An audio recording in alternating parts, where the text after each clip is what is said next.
Hello. So Divine Code reading for June 23rd, pages 31 to 32. Rambam explains that we do not believe in Moses, our teacher, as a prophet because of the miracles he performed, since prediction and a sign could be accomplished through sorcery, and thus it could be doubted. So the question is, how do we know that someone is authentic? If a person does a miracle or does a sign, there's many different ways of doing that, and so that really is not a way of knowing that someone's prophecy is acceptable. So rather, we believe in Moses and God's true Torah and the true Torah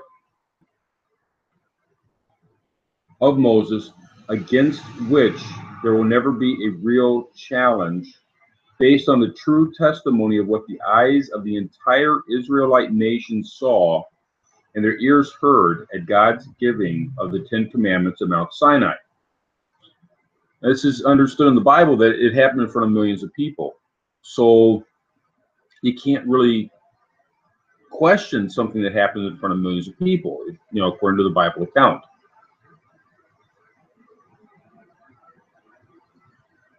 They all witnessed with absolute surety that Moses heard his prophecies written as the open speech of God, and that God gave Moses the Torah from heaven. So if a subsequent prophet arises to challenge, change, or nullify any prophecy of Moses or any part of the Torah of Moses, we can know without doubt that this person's words are false, as is well explained by Rambam. Therefore, the obligation to keep the Torah's commandments, the mitzvah, is absolutely true without doubt.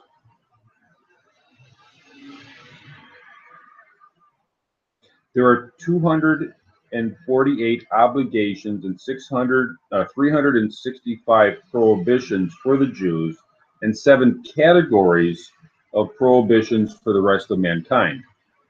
Beyond these 7 categories of prohibitions, there are also fundamental and universal positive obligations, including belief, faith, and trust in God, turning to Him for one's needs, and creating a civilized world. So in the Torah that was given by Moses at Sinai, or God gave to Moses at Sinai, the Jews have a number of requirements, obligations, and prohibitions, and the non-Jews, the rest of the nations, have 7 categories of prohibitions, as well as many things we're supposed to do. They're considered obligations in order to create a civilized world.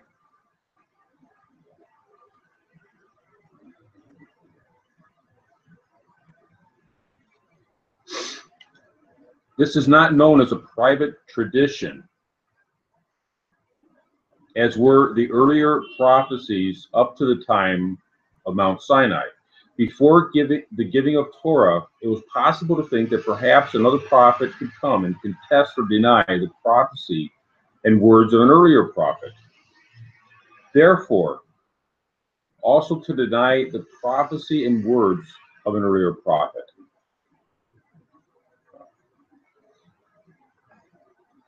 What am I at here?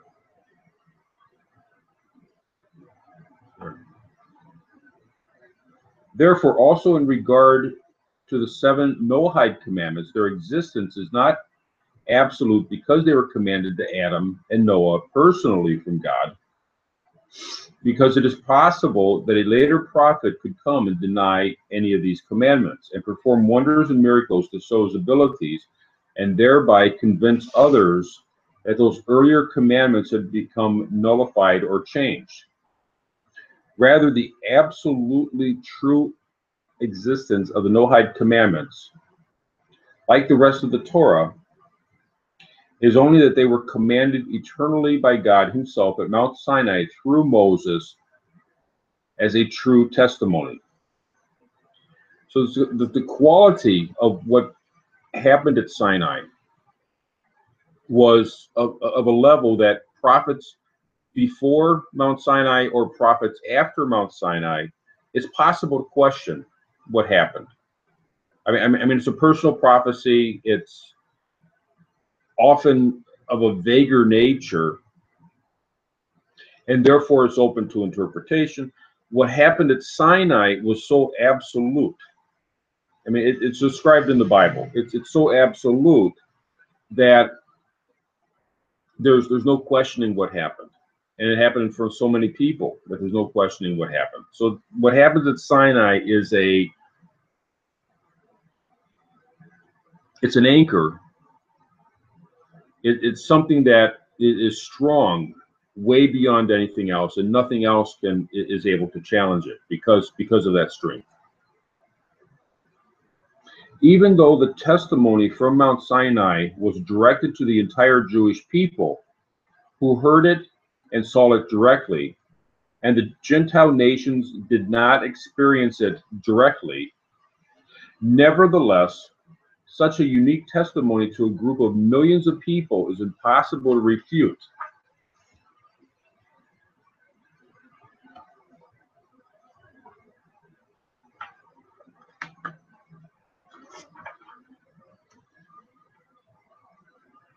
Never was again any occurrence of public divine speech to an entire nation. All of the previous and later prophets received private prophecies. And this is explained in Rambam's Guide to the Perplexed.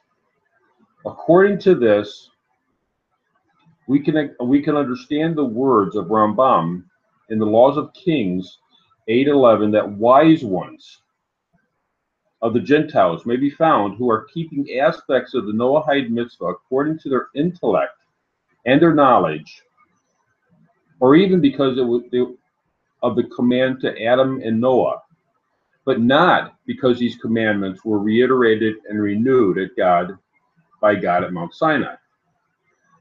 So there's a logical aspect to the Noahide commandments. There are people that could, because of tradition, because they know, oh, these are good things to do.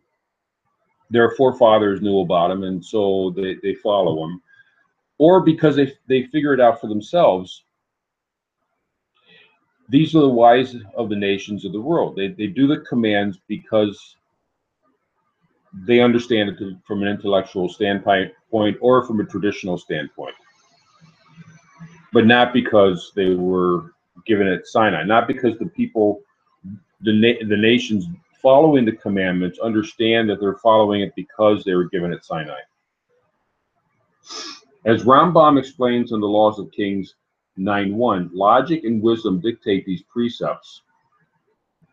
That is, it is possible to observe them on an intellectual basis without belief in the divine command, or because they were commanded to Moses, but rather because they were previously commanded. A Gentile who does this is called wise, but he is not called pious, a chassid in Hebrew.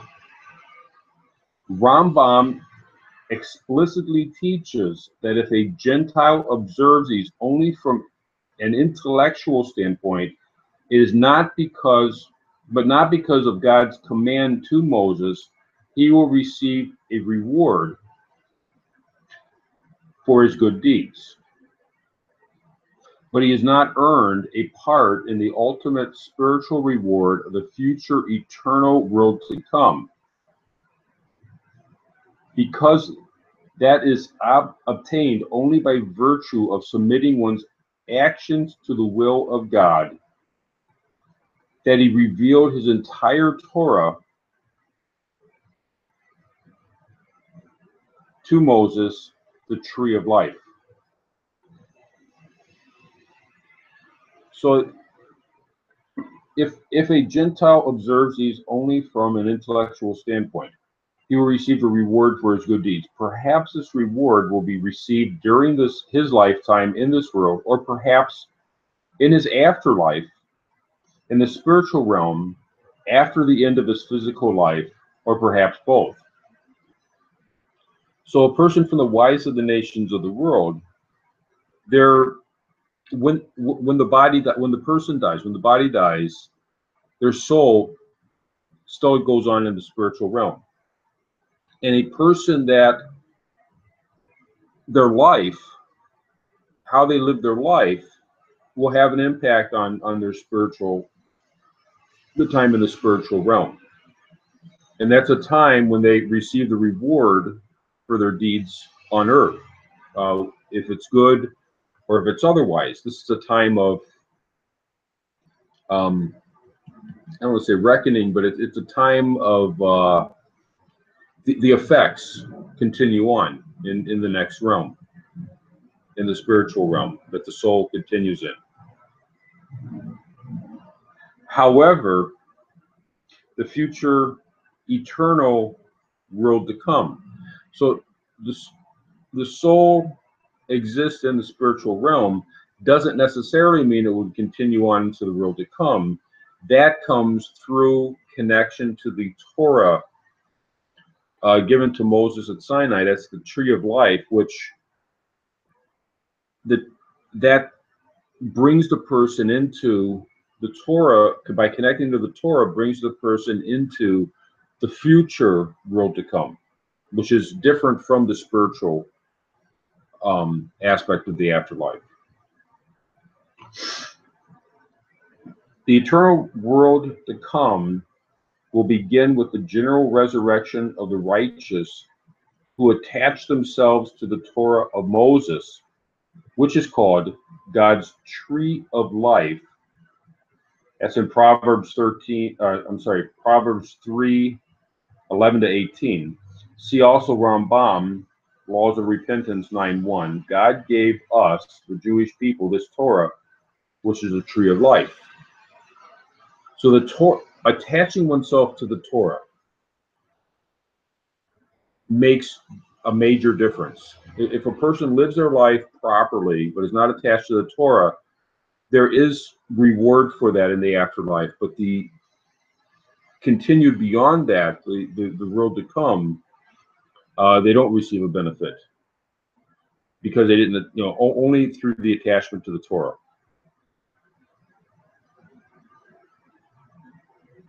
However, the divine command of the Noahide code to Adam and Noah stands and has not been nullified on a Torah law basis. For the Rambam states in the Laws of Kings 8:11, Moses informed us in the Torah that the descendants of Noah were previously commanded in them.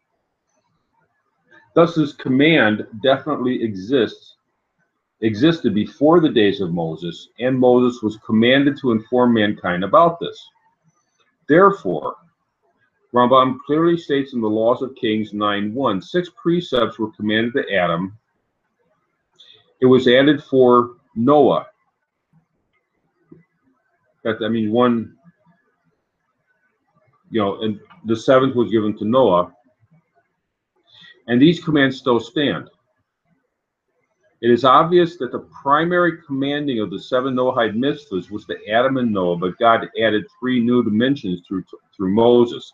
So the commands existed prior to the giving of the Torah. New aspects were added to the Noahide code at the time of Sinai.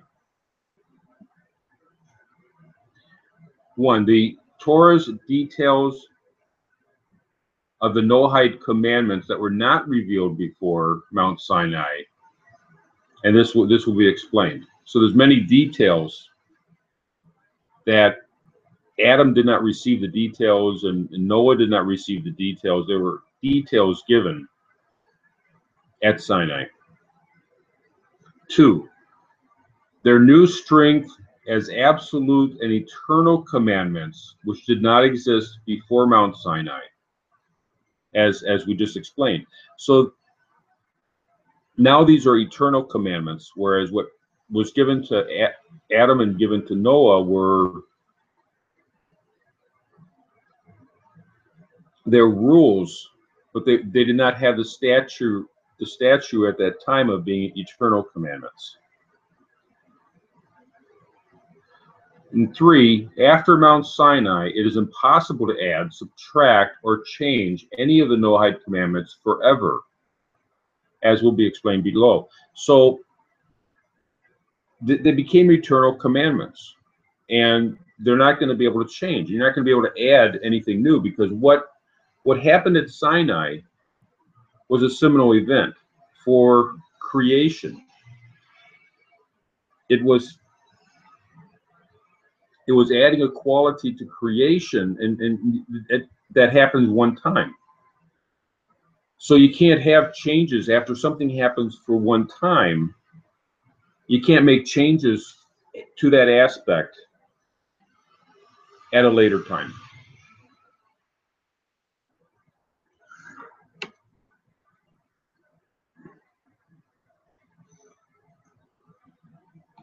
Oh, and something else about the reading of the divine code. We're told to read 2 pages a day. However, they don't always end in a logical place right at the changing over the page. So the first 2 days, the paragraph ended right at the end of the page, the second page. So it was a logical break right there. Today, the paragraph ends about a third of the way into the next page, and that's, it just makes sense that when we're doing these readings that we break off at a logical place and not in the middle of a sentence, or even in the middle of a paragraph. Okay. Thank you.